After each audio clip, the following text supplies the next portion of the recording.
நேற்று 40 தொகுதிகளுக்கும் அனைத்து இந்திய அண்ணா திராவிட முன்னேற்றக் கழகம் தங்களுடைய வேட்பாளர்களை அறிவிச்சிருக்குது. மற்ற அரசியல் கட்சிகள் எல்லாம் கூட்டணி பேச்சுவார்த்தை நடத்திட்டு இருக்குது. ஏதோ ஒன்று நடந்துட்டு இருக்கு, கூட்டணிக்குள்ளே ஏதோ நடந்துட்டு இருக்கு. இது எல்லாமே இந்த மாதிரி செய்திகள் எல்லாம் இன்றைய நாளிதழ்களில் எப்படி வந்திருக்குங்கிறத பார்க்கலாம். அதுக்கப்புறம் இன்றைய கள நிலைமையை பற்றி நம்ம விரிவாக விவாதிக்கலாம்.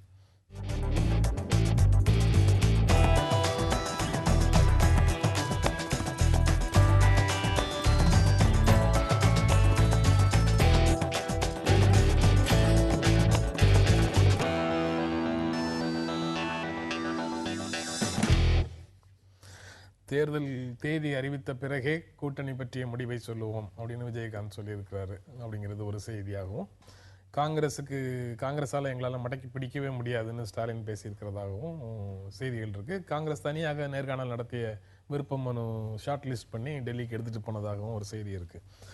இந்த பிரதான அரசியல் கட்சிகளில் அனைத்து இந்திய அண்ணா திராவிட முன்னேற்ற கழகம் தன்னுடைய கேண்டிடேட்ஸ் அனௌன்ஸ் பண்ணதன் மூலமாக, தன்னுடைய சுற்றுப்பயணத்தை அறிவித்ததன் மூலமாக அது ஒரு லீட் ரோல் எடுத்து போகுது அப்படின்னு சொல்ல முடியுமா?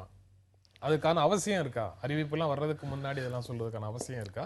நிச்சயம் அதை அவங்க சரியாக தான் எடுத்துகிட்டு போகிறாங்கன்னு நான் பார்க்குறேன், அவங்களுடைய அரசியலை பொறுத்த அளவில். ஏன்னா அவங்களுக்கு இந்த கூட்டணி பற்றி அவங்கள சேர்க்கலாமா இவங்கள சேர்க்கலாமாங்கிற மாதிரியான ஒரு தயக்கமோ அதை பற்றி ஒரு எதிர்பார்ப்புகளோ எதுவுமே இல்லை. அவங்க கொஞ்சம் அப்படி இப்படி இருந்தது. ஆனால் இப்போ ரொம்ப தெளிவாயிட்டாங்க. 2 கம்யூனிஸ்ட் கட்சிகளை தவிர வேறு யாரும் கூட்டணி இல்லை அப்படிங்கிற அளவுக்கு இப்போ அவங்க தெளிவாக வந்துட்டாங்க. ஏன்னா அவங்களோட இருந்த சின்ன சின்ன கட்சிகள் எல்லாம் அந்த பக்கம் திமுகவுக்கு மாறிடுச்சு. இப்போ நீங்கள் மனிதநேய மக்கள் கட்சி அதெல்லாம் போயிடுச்சு. இப்போ அதிகபட்சம் அவங்க கூட இருக்கிறதுன்னு சொன்னால் சரத்குமாரனுடைய கட்சி ஒன்று தான் இப்போ அவங்க கூட இருக்கிறதாக சொல்லலாம், அந்த கம்யூனிஸ்ட் பார்ட்டியை தவிர. அதனால் அவங்க மிக தெளிவாக அவங்க தன்னுடைய இதை எடுத்துகிட்டு போகிறாங்க அப்படின்னு தான் நான் பார்க்குறேன். அப்போ என்னென்னா எல்லாருக்கும் முன்னால் அவங்க கேம்பெயினை ஆரம்பிச்சிட்டாங்கன்னு தான் பொருள். இப்போ 3ஆம் தேதி ஆரம்பிக்கிறதுங்கிறது அது வெறும் ஃபார்மல் தான்.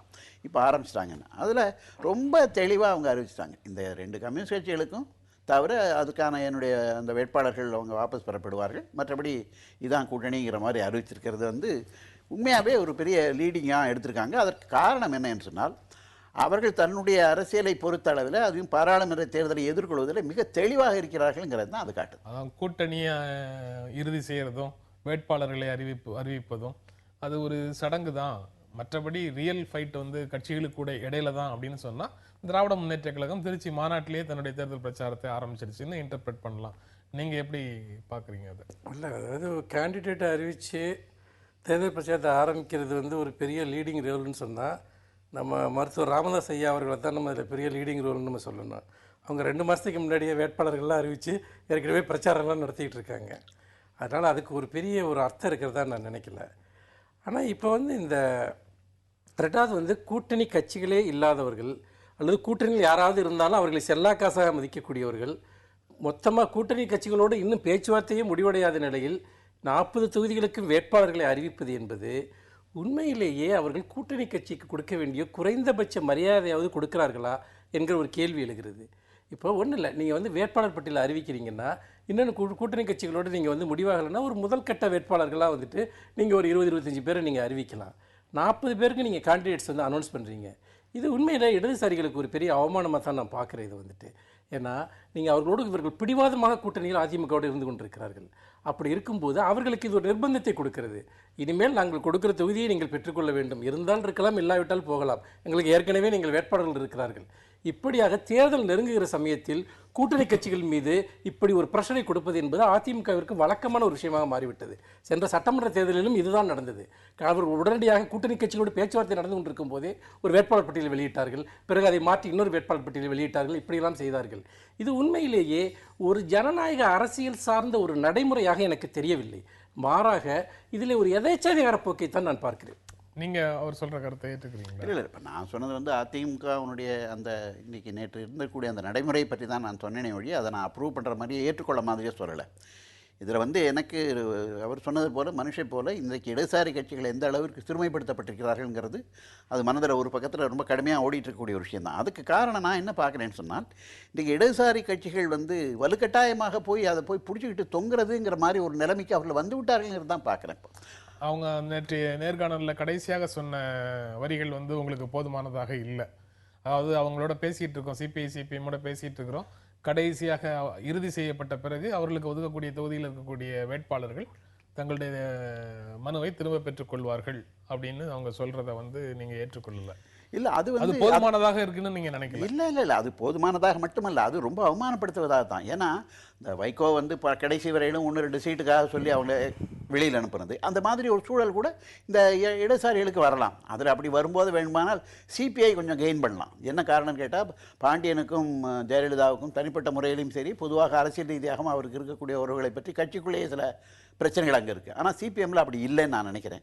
ஆக இன்றைக்கு வரும்போது நாளைக்கு என்ன ஒரு சூழல் வரலாம் என்று சொன்னால், இந்த 2 கம்யூனிஸ்ட் கட்சிகளுமே ஒருத்தருக்கு ஒருத்தர் போட்டி போட்டு யாராவது ஒருத்தர் வெளில போய் இன்னொருத்தர் நிற்கலாம்ங்கிற ஒரு சூழ்நிலை கூட வரலாம். ஆனால் ஒட்டுமொத்தமாக இன்றைக்கு தமிழ்நாட்டில் வந்து இருக்கக்கூடிய அரசியலில் இருக்கக்கூடிய அந்த ஜெயலலிதாவினுடைய சர்வாதிகார போக்கு என்பது இன்றைக்கு அதனுடைய வெளிப்பாடாகத்தான் இந்த 40 பேரை அவங்க அனௌன்ஸ் பண்ணதை நம்ம பார்க்கலாம். அவங்க கட்சியை பொறுத்தளவில் அது வந்து ஒரு பெரிய இதாக கூட அவங்க நினச்சிக்கலாம், ஒரு பெரிய வலுவாக ஒரு நல்ல ஒரு காய் நகரத்தலாக கூட நினைக்கலாமே ஒழிய அது இருக்குன்னு தான் நான் பார்க்குறேன். 1998 நாடாளுமன்ற தேர்தலில் இதே போன்ற ஒரு நிலைமை திராவிட முன்னேற்ற கழக அணியில இருந்த மார்க்சிஸ்ட் கம்யூனிஸ்ட் கட்சிக்கு வந்தது. 2001 மறுமலர்ச்சி திராவிட முன்னேற்ற கழகத்துக்கும் திராவிட முன்னேற்ற கழக அணியில வந்தது. அதனால சிறிய கட்சிகளை சிறுமைப்படுத்துறது அல்லது அவமானப்படுத்துறது அல்லது இருந்தா இரு இல்லாட்டா போ அப்படிங்கிற நெருக்கடியை கொடுக்கறதுங்கிறது வந்து தமிழ்நாட்டில் 2 கட்சிகளுக்கும், பெரிய கட்சிகள் 2 கட்சிகளுக்குமே நடக்கக்கூடியது. நிச்சயமா. அதாவது வந்து தொகுதி பங்கீடு சார்ந்து இல்லைன்னா அவர்கள் கேட்கிற தொகுதிகளை கொடுக்க முடியாமல் போகிற போது இது போன்று வெளியேறுவது என்பதெல்லாம் எல்லா கட்சிகளுக்கும் பொதுவாக பிரதான கட்சிகளோடு நடந்திருக்கிறது.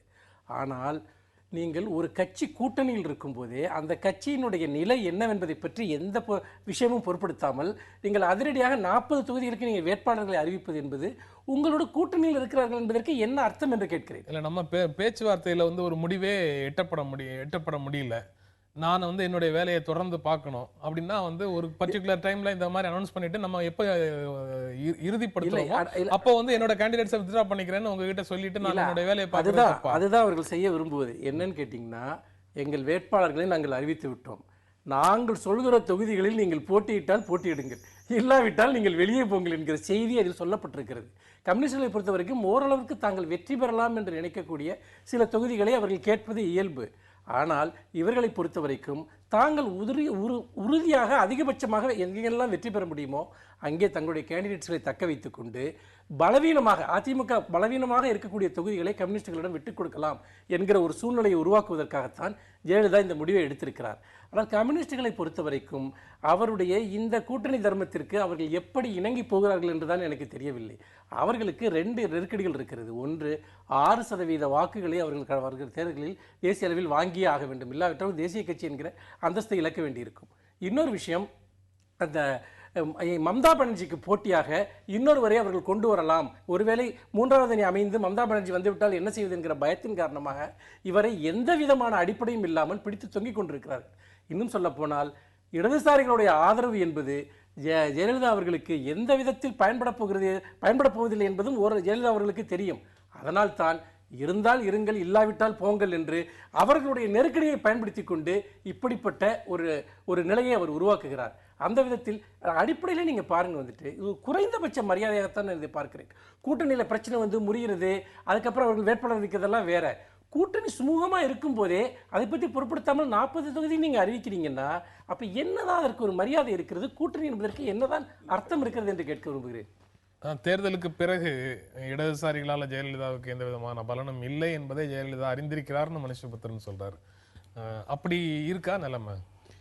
அது சொல்ல முடியாது, அப்படியெல்லாம் இப்போ சொல்ல முடியாது. அது வரக்கூடிய பிரச்சனைகள் தமிழ்நாட்டு அன்றைக்கு வரக்கூடிய அதை ஒட்டி தான் அது வரக்கூடும். ஆனால் நான் என்ன பார்க்குறேன்னு சொன்னால், ஒரு 3 மாதத்துக்கு முன்னால் இப்போ இந்த 3வது அணி பற்றி பேசும்போது பிரகாஷ் காரத் என்ன சொன்னார்னு சொன்னார், சிபிஎம்னுடைய பொதுச்செயலாளர் என்ன சொன்னார்னா, அது தேர்தலுக்கு பிறகு தான் 3வது அணி அமையுமா இல்லையா என்பது சொல்ல முடியும்னு சொன்னார். ஆனால் இப்போ என்னாச்சுன்னா மறுபடியும் 3வது அணி என்று சொல்லி அவங்க பேசிக்கொண்டு வருகிறார்கள். அப்போ என்ன சொன்னால், சிபிஎம்முடைய நடவடிக்கைகள் என்பது அல்லது சிபிஐ என்று சொல்லக்கூடிய இந்த முக்கியமான 2 இடதுசாரி கட்சியினுடைய நடவடிக்கை என்பது இன்றைக்கி இந்த பாராளுமன்ற தேர்தலுக்கும் சரி, இன்றைக்கு இருக்கக்கூடிய அரசியல் சூழ்நிலையும் சரி, அவர்கள் ஒரு தெளிவான முடிவில் இல்லைன்னு நான் வருது. இப்போ நான் என்ன பார்க்குறேன்னு சொன்னால், இப்போ ஏன் சிபிஎம் வந்து இதில் இருக்கணும்? இப்போ நிச்சயமாக நமக்கு தெரியும், சிபிஎம்மோ சிபிஐயோ அவங்க வந்து ஒரு 4 இடம் கேட்டு ஒரு 3 இடம் இல்லை 2 இடத்துல உறுதியாக இருப்பாங்க. அதை இன்றைக்கு வந்து ஜெயலலிதா கிளின்ச் பண்ணி முடிக்கலாமே, அதையே முடிக்க மாட்டேங்கிறாங்க. மற்ற மாநில கட்சிகளோட இடதுசாரிகள் போய் தேர்தல் உறவு கொள்றது அவங்களுக்கு தான் அது ஒரு இஷ்யூ. ஒவ்வொரு மாநிலத்திலும் இருக்கக்கூடிய மாநில கட்சிகளோட இவங்க தான் போய் தேசிய கட்சிங்கிற முறையில் இவங்க தான் போய் சேர வேண்டியது இருக்கு. அவங்களுக்கு மட்டும்தான் அது ஒரு பிரச்சனை. மற்றபடி ஜெகன்மோகனால ஜெயலலிதாவுக்கு எதுவும் ஆதாயம் ஒன்றும் கிடையாது. நிதிஷ்குமாரால ஜெயலலிதாவுக்கு ஆதாயம் கிடையாது. ஜெயலலிதாவால் அவங்க 2 பேருக்கும் ஆதாயம் கிடையாது. அதனால அந்த அணி உறுதியாக எமர்ஜ் ஆகிறதே தேர்தலுக்கு பிறகுதான் ஆக முடியும். இப்பவே அவர்கள் கைகோர்த்து நின்றாலும் கூட அது இங்க ஒரு அணியாக, இங்கே ஒருத்தருக்கு ஒருத்தர் வாக்குகளை கொடுக்கக்கூடிய அணியாக மாறுறதுக்கான வாய்ப்பே இல்லை. அதுதான் யதார்த்தமான நிலைமை. அதனால தேர்தலுக்கு முன்னால அணி கட்டுறோம்னு அவங்க சொன்னா கூட அது நடைமுறையில சாத்தியம் இல்லாத இல்லைங்கிறேன். நான் என்ன அதை எப்படி பார்க்குறேன்னா, தேர்தலுக்கு முன்னால தான் செய்யணும்னு நான் சொல்றேன். ஏன்னு சொன்னால் அது ஜெயிக்குமா தோக்குமா அல்லது நடைமுறைக்கு வருமா வராதாங்கிறதுல இன்றைக்கு ஓவராலாக இன்றைக்கு பார்த்தோம் என்று சொன்னால் பாஜகவும் சரி காங்கிரஸும் சரி, இப்போ 2 பேருமே இன்றைக்கு இருக்கக்கூடிய மக்களுடைய பிரச்சனைகளில் அவங்க விலகித்தான் இருக்கிறார்கள். 2 பேருக்கும் அடிப்படையான கொள்கைகளையோ பொருளியல் கொள்கைகளையோ எந்த விதமான வேறுபாடு இல்லை என்பது மிக தெளிவாகவே தெரிஞ்சுவிட்டது. இப்போ அண்மை காலத்தில் நடந்திருக்கக்கூடிய பல்வேறு விஷயங்கள், கடைசி பாராளுமன்றத்தில் நடந்த விஷயங்களில் கூட பார்த்தீங்கன்னு சொன்னால் பாஜகவுக்கும் காங்கிரஸுக்கும் என்ன பெரிய வேறுபாடு இருக்கு? ஒன்றும் பெரிய வேறுபாடு இல்லை. அப்போ இந்த 3வது அடி என்பதை ஒரு மாற்று அரசியல் சக்தியை உருவாக்க வேண்டிய பொறுப்பு மற்ற எல்லாரையும் விட இடதுசாரி கட்சிகள் இருக்கு. ஏன்னா அவங்க தான் மக்களோட தொடர்பு இருக்கக்கூடியவர்கள். அதாவது நீங்க கேட்ட கேள்வி ரொம்ப முக்கியமான கேள்வி. ஏன்னு கேட்டீங்கன்னா, இப்ப பாஜகவுக்கும் காங்கிரஸுக்கும் ஒரே பொருளாதார கொள்கை இருக்குங்கிறோம். இந்த 3வது சொல்லக்கூடிய கட்சிகளுக்கு என்ன மாற்று பொருளாதார கொள்கை இருக்கு, என்ன மாற்று கோட்பாடு இருக்கு? கிட்டத்தட்ட இவர்களுடைய எந்த நேரமும் காங்கிரஸோடனோ பாஜகவுடனோ போகக்கூடிய கட்சிகளாகத்தான் பெரும்பாலான மாநில கட்சிகள் இருக்கின்றன. இன்னொன்று, ஒரு பொது திட்டம் என்று ஒற்றை வரியில் சொல்லக்கூடிய திட்டம் கூட இவர்கள் யாருக்குமே கிடையாது. ஒன்று இவர்கள் 2 கட்சியுமே பலவீனம் அடைஞ்சுன்னா நம்ம கூட்டாக சேர்ந்து அதிகாரத்தை பகிர்ந்து கொள்ளலாமா, அதற்கு யாரை பொதுவாக தேர்ந்தெடுக்கலாம் என்பதுதான் அவர்களுக்குள் இருக்கக்கூடிய ஒரே விஷயமே தவிர, மாற்று அணி என்பதற்கான ஒற்றை வரி ஒரு கோட்பாடு கூட இவர்கள் யாருக்குமே கிடையாது. பொதுத்திட்டம் ஒரு காலத்துல நீங்க சொல்றத கோட்பாட்டு அளவுல நீங்க சொல்றீங்கன்னு தானே நான் புரிஞ்சுக்கணும். இல்ல நடைமுறையில நான் சொல்றேன். நடைமுறையில நீங்க இந்த அணியில இருக்கிறதுக்கு ஒரு கட்சி போய் இன்னொரு கட்சி வந்ததுன்னா உங்களுடைய நிலைகள் எதுவும் மாறாது இல்ல. இத நான் பொதுவா தான் நான் சொல்றேன். எந்த அணி மாறினாலும் சரி அதாவது இவர்கள் இந்த 3வது அணின்னு சொல்லக்கூடிய ஒண்ணுக்கு அது அதிகாரம் சார்ந்த விருப்பத்தை தவிர இந்த பாஜகவுக்கும் காங்கிரஸுக்கும் மாற்றா அவர்களுக்கு ஒரு பெரிய கோட்பாடு எதுக்கு இருக்குன்னு எனக்கு தெரியல. குறைந்தபட்சம் இந்த மதவாதம் சார்ந்த விஷயங்கள்ல கூட அவங்களுக்கு ஒருங்கிணைத்த பார்வை இருக்கான்னு எனக்கு தெரியல. பேசலாம், தொடர்ந்து பேசலாம். ஒரு இடைவேளைக்கு அப்புறம் தொடர்ந்து பேசலாம்.